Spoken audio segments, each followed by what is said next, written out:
Palad ang sumusunod sa salitang buhat sa Diyos at namumuhay ng angkop. Hallelujah, hallelujah, hallelujah, hallelujah.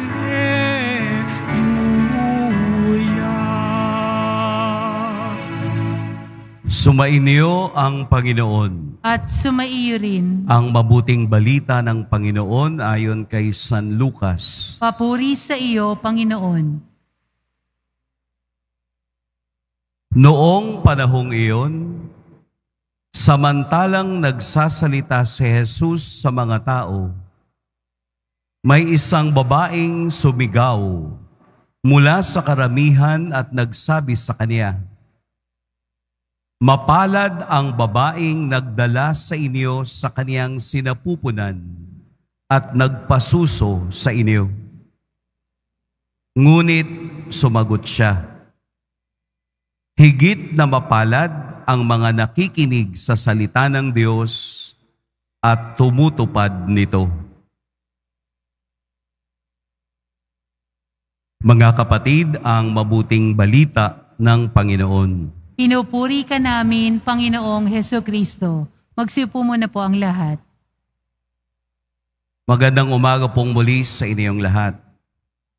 Maiksi lamang ang ating ebanghelyo, pero hindi nangangahulugan na ito ay walang ibig sabihin. Napakalalim nito kung ating hihimay-himayin ang bawat talata o bawat pangungusap. Siguro hindi sapat yung 8 minuto ng paghomilya. Gusto ko pong umpisahan na nung ako'y nag-aaral,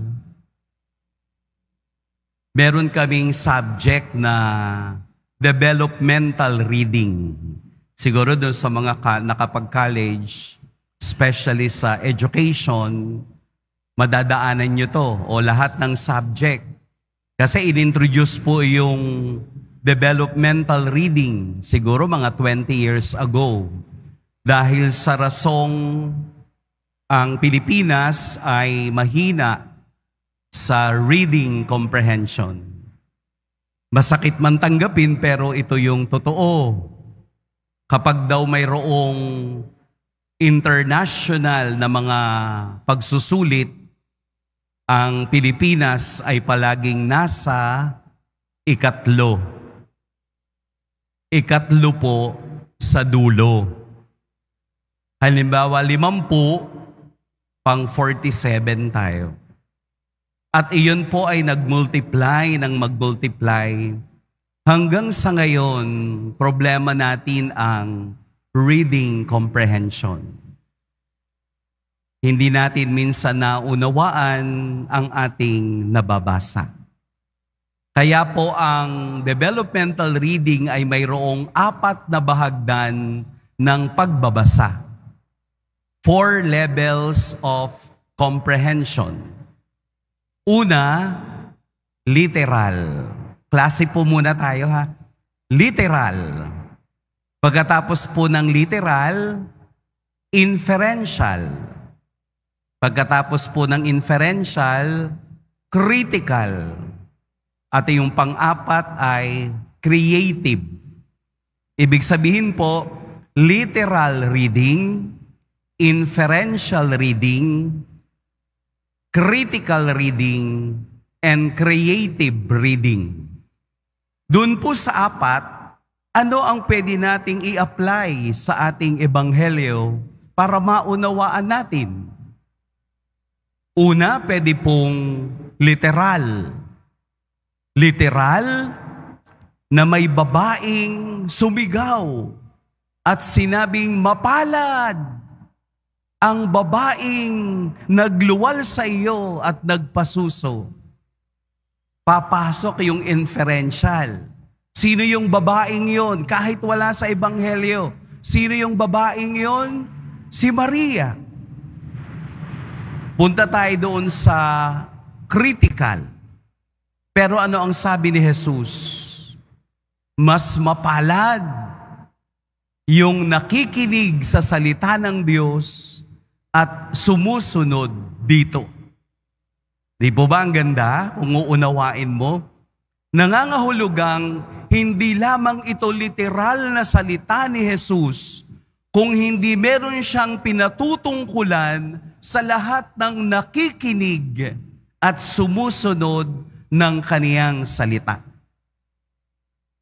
Kung sana tayong lahat ay mataas ang ating comprehension o pag-unawa sa ating nababasa, wala sanang naliligaw. Wala sanang madaling maniwala sa mga taong matatamis magsalita.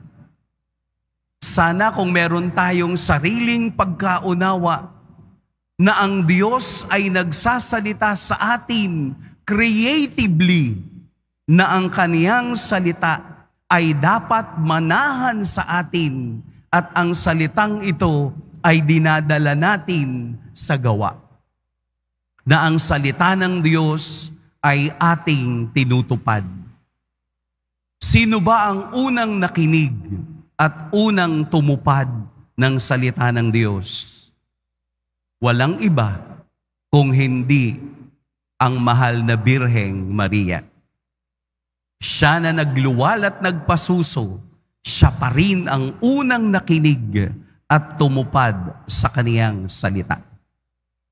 Kung iniyong mapapansin, mayroon dalawang klaseng tao sa ating ebanghelyo. Kahapon, andoon yung mga Pariseo at sinasabing si Jesus ay kampon o alagad ng demonyo. Pero ito, ordinaryong tao, pinuri si Jesus at sinabing mapalad. Nangangahulugan na mayroong dalawang klaseng tao na nakakasama tayo sa buhay. Yung taong walang nakikitang maganda, kahit na napakarami ng paghihimala ang ginawa ng Poong Jesus Nazareno, ayaw pa rin nilang maniwala. Ito yung taong walang nakikitang maganda sa iba dahil naniniwala sila lang dapat ang bida. At ngayon naman, ang taong nakikita ang kagandahan at kabutihan ng taong ito. Yun bang palaging nakikita na ang kanyang ibinibigay sa misyon ay 100%. Nasaan tayo sa dalawang klaseng tao? Kung wala tayong masasabing maganda para sa iba, isara natin ang ating bibig. Napakasimple. Kung wala tayong makikitang maganda sa iba, huwag na tayong magsalita pa ng ikasasama ng iba. Bagkus ating purihin ang iba dahil may mabuting ginawa ang Diyos sa bawat isa. Sana lahat ng lalabas sa ating bibig ngayon ay salita ng pagpapala at salita ng inspirasyon para sa iba. Katulad ng sinabi ng ating Poon, mapalad, mas mapalad ang nakikinig ng salita at tumutupad nito. Ngayong araw, hindi lamang kayo nakinig. Meron kayong misyon ngayon. Ang tuparin ang salita ng Diyos. Napakaganda ng mundo. Napakasarap mabuhay kung palaging ang lumalabas sa ating bibig ay pagpapala at biyaya ng Diyos. Amen? Napakagaan ng buhay kung lahat ng ilalabas natin ay nanggagaling sa Diyos at ipinapasa natin sa iba na ang lahat ng tao ay may mabuti at magandang puso. Simula ngayon, kagandahan ang ating makikita at huwag tayong maging kasangkapan ng demonyong pinalayas ni Jesus kahapon para hindi na magbalik ang mga demonyong iyan, palaging kabutihan ang ating ibabahagi sa iba. Pagpalain tayo ng poong may kapal.